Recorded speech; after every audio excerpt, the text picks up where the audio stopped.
So happy birthday, Salt. We're here as the Department of Tourism celebrating with the astronomy community this magnificent facility that is actually doing world-class research.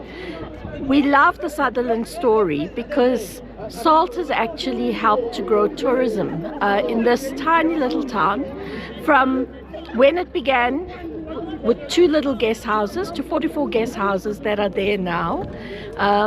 7,000 more than actually visitors per season come into this area, and all of that's driven by the curiosity around science, around the stars.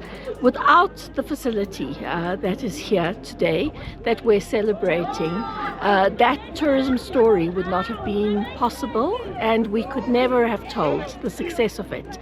On the basis, I think, of the wonderful work that SALT has done to grow tourism in Sutherland, we're using a similar model now with the SKA to actually grow tourism in Carnarvon.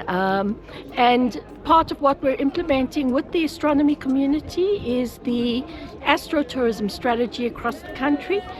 We are investing in places, we're investing in people.